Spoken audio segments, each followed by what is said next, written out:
Caemos nosotros en un estado de intolerancia por la falta de concentración. Otro aspecto importante, pendientes en los movimientos que hacen los demás. En una meditación le dice un compañero al otro: ¡qué bárbaro! ¿Cómo te estuviste moviendo en la meditación? Solo 10 veces me moví, le dice. No, fueron 15, te las conté. ¿Se dan cuenta? Cómo nosotros nos concentramos más afuera cuando la clave está en la interiorización. No importa lo que esté sucediendo a nuestro alrededor. Lo importante es qué está sucediendo en mi interior. Otro aspecto fundamental, por lo general nosotros preferimos al entrar a una meditación quitarnos el reloj. ¿Por qué? Porque así como nosotros tenemos un nivel de dolor, así tenemos un nivel de tolerancia. Y nosotros podemos tolerar que el que está dirigiendo la meditación se tarde 30 minutos. Pero cuando nuestro nivel de tolerancia empieza a agotarse, ¡qué barbaridad! Esta persona quizás no tiene nada que hacer. Yo soy una persona muy ocupada. Ahorita tengo que llegar y hacer esto, hacer lo otro. Ya se hizo tarde. Estamos nosotros pendientes. Desde ese instante vamos en violación de esta regla. ¿Por qué? Porque no hay ahí concentración hacia adentro. Una vez, estando en una actividad así similar, alguien dijo algo a otro compañero. Y entonces le dice a la venerable maestra: tal persona me acaba de insultar, me ofendió. Y la maestra le dice: interiorícese. Pero nosotros no nos interiorizamos, sino que nos exteriorizamos. Y empezamos a darle el valor a lo que estamos recibiendo del mundo externo. Y ahí, compañeros, se terminó nuestro intento de meditación. Cuando eso sucede, la amargura, la intolerancia toman posesión de nuestros estados internos. Veamos lo que surge como elementos de apoyo y de destrucción. Surge la cólera, surge el enfado y surge la antipatía. Y de repente empezamos a sentir, a percibir esa cólera de aquellos que están dirigiendo una meditación.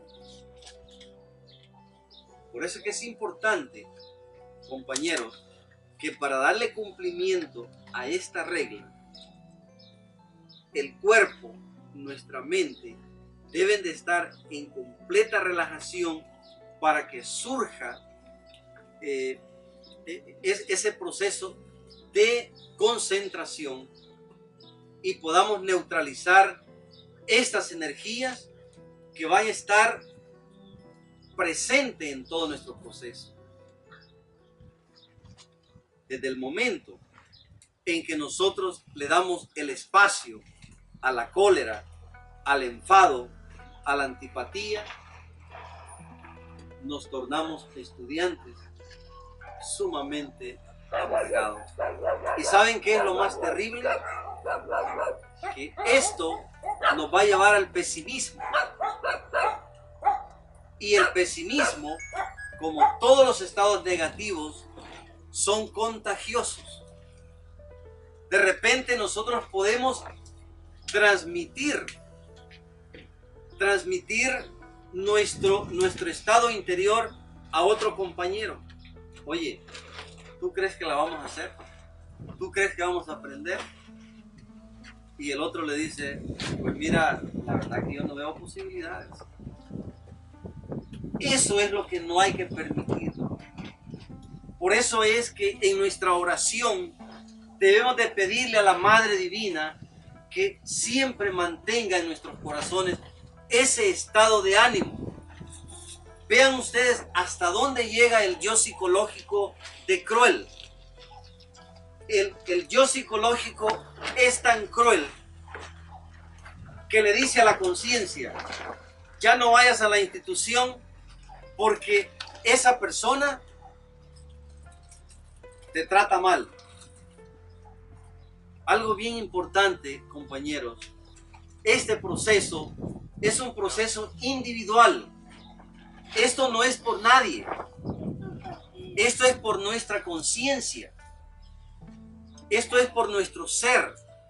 Esto es por nuestro despertar. Esto es por nuestra el recibimiento de la luz en nuestros corazones. Que nada ni nadie interrumpa este avance hacia la luz. Por lo tanto, la segunda regla es fundamental de meditarla y llevarla a un discernimiento profundo para que en nuestra relación como familia no intervengan estados de enemistad, ya que el yo psicológico puede desarrollar mal sentimiento para una persona que dirige una meditación. El enfado es terrible, la cólera es terrible, la antipatía es terrible, la intolerancia es terrible, la impaciencia, la incomprensión es terrible. Y como resultado, las salas de meditación vacías. ¿Por qué? Porque este veneno que el yo pone en nuestra conciencia bloquea su despertar. Por lo tanto, tenemos un estudiante, o nosotros como estudiantes terminamos confundidos, frustrados y amargados. Me decía un compañero, Jorge, ¿cómo es posible que acabo de tratar de meditar en la ira y resulta que voy enojado? Voy molesto. Y le digo, pero hermano, ¿por qué te molestas? Bueno, porque no pude meditar. No pude realizar mi meditación. Y le digo, ¿por qué? ¿Acaso no escuchaba los ronquidos? Pues nosotros escuchábamos un grillito. Lo acabamos de escuchar por acá, ¿verdad? Era un grillito, ¿verdad? Ah, bien bonito. Sí, qué bonito. ¿Se dan cuenta? El relajarnos, el recibir las fuerzas externas como métodos de apoyo para nuestro crecimiento es importante. Pero si nosotros hacemos de una meditación un momento de amargura, esta segunda regla jamás va a cumplir el cometido. Veamos la tercera regla. Tratar de recordar, rememorar esta sensación de contemplar de momento durante el curso común y corriente de la vida diaria. ¿Cómo podemos ayudarnos, compañeros, con esta tercera regla? El venerable maestro nos da una fórmula sencilla pero efectiva. Esta fórmula es la clave sol, que precisamente se conecta con la autoobservación. Ustedes saben que son tres aspectos que el venerable maestro Samael nos menciona. El recuerdo de sí, que es estar con el Padre, la autoobservación, que es poner en práctica la clave sol, y el autocontrol. Para recordar, para hacer memoria, para contemplar el escenario del día, tenemos nosotros que tener en cuenta esta clave sol: sujeto, objeto y lugar. Y este reto de recordar, rememorar, nosotros lo podemos observar en el proceso de la retrospección. Me decía un compañero: Jorge, para mí la retrospección es toda una tortura. Y le digo, ¿por qué? Porque cuando el misionero dice, y ahora entramos en la retrospección, recordando los eventos del día desde el momento en que nos sentamos a meditar hasta que nos despertamos por la mañana, no han pasado 5 minutos cuando ya estoy fuera de servicio. Es decir, ya estoy dormido. Para mí es un reto. Y le digo, pero ¿cómo lo haces? Bueno, dice, yo quiero recordarme desde este momento y ir de corrida hasta el momento que me levanté, me desperté por la mañana. Y le digo, pues sí. Eso es para los atletas de la meditación. Para nosotros la fórmula es diferente. Si tú te sientas a meditar a las 8 de la noche, simplemente recuerda qué sucedió entre 8 de la noche y 7 de la noche. 1 hora simplemente. Después continúa de 7 a 6 de la tarde. Después de 6 a 5 de la tarde. Y te vas a dar cuenta que vas a disfrutar mejor la meditación. Pero si quiero ir de corrida hasta en la mañana que me desperté, nuevamente, esos son para los atletas de la meditación. Nosotros estamos en un proceso de aprendizaje. Tenemos que buscarle a través de la oración. No nos olvidemos. Alguien me decía, Jorge, ¿me podría recomendar usted algún misionero que verdaderamente me enseñe a meditar? Y le digo, pues ninguno. Dice, ¿cómo? ¿Ningún misionero sabe meditar? Le digo, ¿cómo no? Pero es que lo que pasa es que los misioneros no podemos enseñar a meditar, porque es la Madre Divina la que le va a enseñar al estudiante a meditar. Ese trabajo es de la Madre Divina, hermano. Si alguien sale por ahí que les va a acelerar el proceso, no es así la situación. Este es un trabajo de la Madre Divina. Nosotros, compañeros, no vamos a cambiar. A nosotros nos van a cambiar. Por eso es que decimos, nosotros no vinimos. A nosotros nos trajeron. Nos trajo la compasión, la misericordia. Y por eso nos tienen acá. Entonces, llevemos esto en el corazón. Que esto es mística. Es mística trascendental. No es que intelectualmente me van a dar un curso de meditación y me van a dar un folleto y me voy a programar. No es así.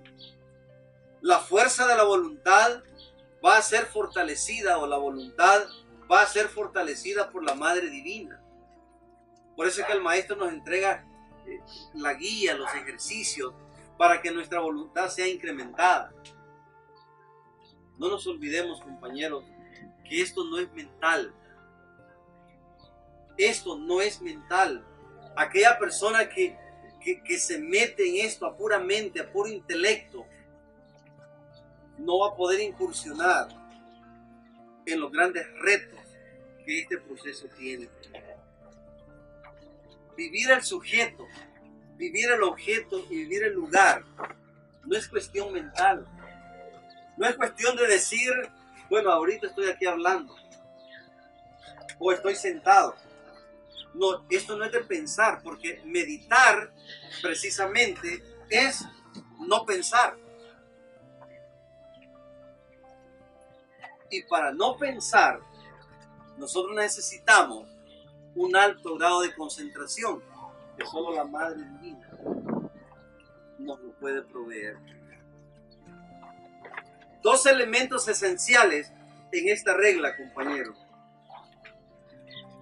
¿Qué significa observación de sí mismo?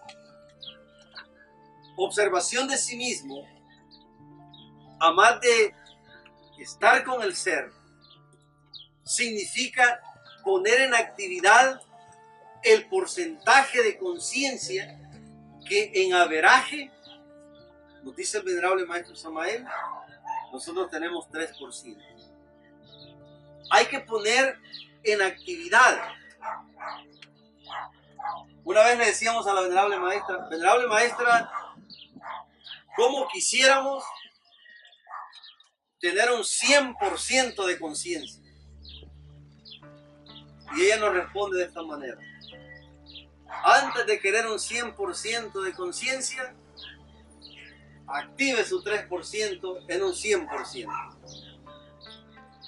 Es bien importante, compañeros, que nuestro 3% esté a toda capacidad.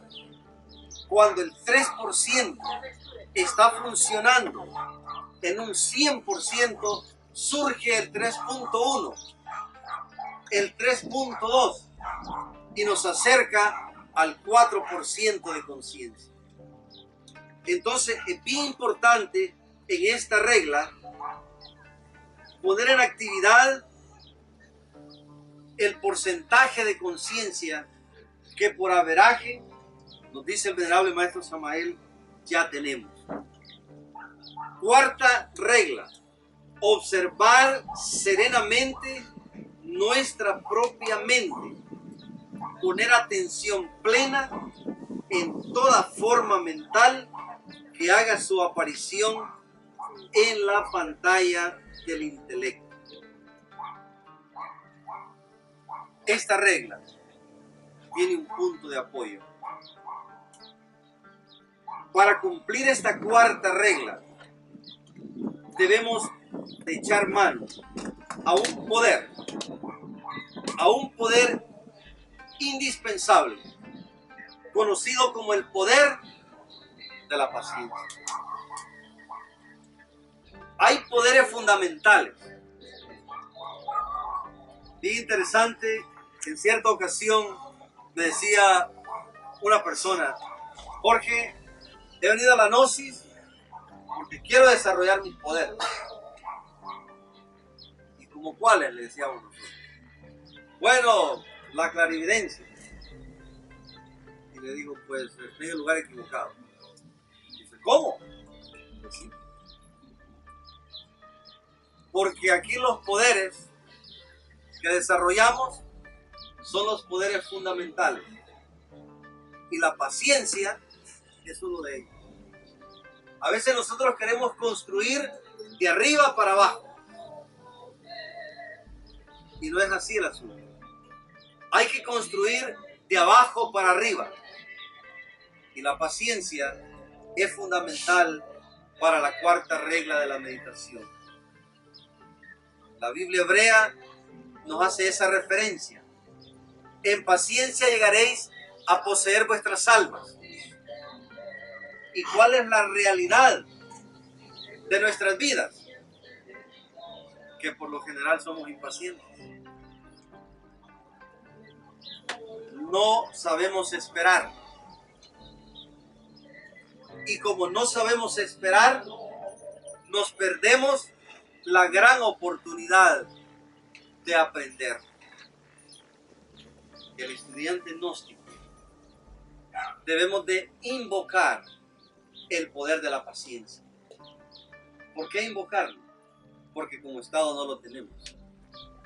¿Y cómo lo tenemos? Lo tenemos como principio. Alguien me decía, Jorge, me siento caso perdido en la gnosis. Y le digo, ¿por qué? Porque no puedo hacer esto, no puedo hacer lo otro. Y yo quisiera hacerlo. Yo quiero hacerlo. Pero en eso tenemos que ser realistas. En primer año de universidad, tenemos que pasar por quinto. Tenemos que pasar por primer grado. Tenemos que vivir la armonía de la vida. Y la paciencia juega un papel importantísimo. ¿Cuántas veces nos tendremos que dormir? Muchísimas. A mí me ha sucedido, dirigiendo una meditación me he dormido también. ¿Y me voy a deprimir por eso? No. ¿Que me van a criticar? Pues, mire, el misionero se durmió roncando, el papá roncaba, qué bárbaro. Y ahí va por estéreo y está roncando, veanlo ahí. No importa. ¿Saben por qué? Porque estamos aprendiendo. ¿Quién es carpintero aquí? Los que son carpinteros. Allá. ¿Cómo están sus uñas, compadre? ¿Cuántas veces nos hemos tenido que dar con un martillo aprendiendo? Y en todo lo que hemos aprendido en la vida, ¿cuántas veces nos hemos equivocado? Solo en la noche no nos queremos equivocar. ¿Por qué? Porque dice la venerable maestra Litelante, de practicantes, dice, se quieren pasar a prácticos. Y eso no es así. Tenemos que pasar por la etapa de practicantes para llegar a ser prácticos. Por eso, compañeros, no perdamos el espíritu de aprendiz. La gnosis no es como que vayamos a una universidad y voy a ser médico en tantos años, voy a ser abogado en tantos años.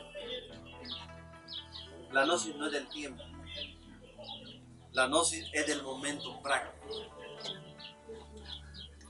Por eso es que es importante la paciencia.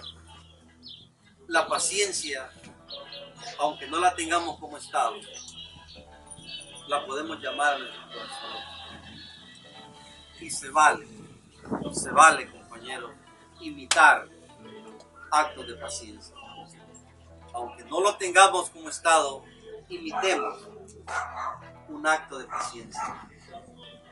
Y el venerable maestro Samael se iba al correo, ahí en México, y hacía la gran línea esperando. Y cuando llegaba a donde estaba la señorita o el señor, un momento les se regresaba nuevamente a la línea, cola le llaman en algunos países. Y la persona dependiente decía, bueno, este señor está loco, ¿qué? Esperó 30 minutos y ya llegó aquí, ahora se regresa. Tiene que estar loco.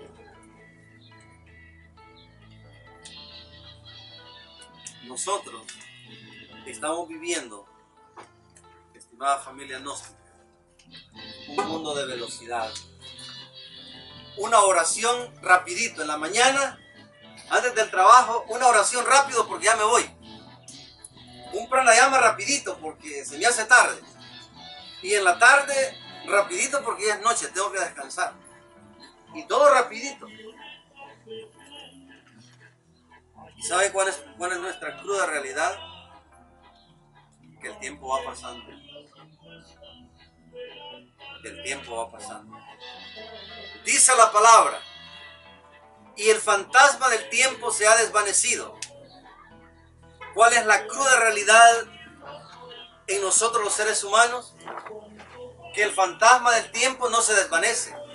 Al contrario, toma fuerza. Porque hay una fuente que lo está alimentando. Hay una enfermedad que lo está alimentando. Esa enfermedad tiene un nombre. ¿Quién se acuerda? Calientita, cerquita. ¿Quién se acuerda? ¿Quién da más? ¿La del mañana? La enfermedad, un aplauso por favor. La enfermedad del mañana. La enfermedad del mañana está alimentando a ese fantasma que nos dice, no, todavía tienes 18 años, tienes tiempo. No, todavía tienes 30, tienes tiempo. 40, tú, te falta mucho. Estás chamaco, estás hipote. No te preocupes. Pero ¿saben qué? De repente nos están celebrando el cumpleaños. Felices 60. ¿Y qué dice el Sagrado Corán? Y en aquel momento se te preguntará, ¿qué hiciste con tu vida? Y nuestra respuesta tendrá que ser, me la pasé todo rapidito. En la mañana una oración rapidito porque tengo que irme. En la noche rapidito porque hay que descansar. Y en la institución corriendo porque me tengo que ir a descansar. Mi cuerpo necesita descansar. La paciencia es bien importante en esta cuarta regla de la meditación. Veamos qué nos dice la quinta regla de la meditación. Psicoanálisis. Dice el maestro, investigar la raíz, el origen de cada pensamiento, recuerdo, afecto, emoción, sentimiento, resentimiento, apegamiento, etc. Como van surgiendo en la mente. No nos olvidemos, compañeros, que nosotros estamos trabajando en nuestro propio laboratorio. Indagar en la raíz de un afecto, de una emoción, de un resentimiento, es importante. Por eso es que nuestra interiorización debe de ser profunda, exacta, cuidadosa. Es más, nos dice el venerable maestro Samael, para cumplir esta regla debemos de ser exigentes con nosotros mismos. Y aquí está, como alguien decía, el meollo del asunto. ¿Qué sucede, compañeros, cuando nosotros vamos a un gimnasio? ¿Qué sucede cuando nosotros estamos practicando alguna disciplina? Llámese fútbol, básquet, arte marcial. ¿Qué sucede cuando estamos pasando el proceso de aprendizaje?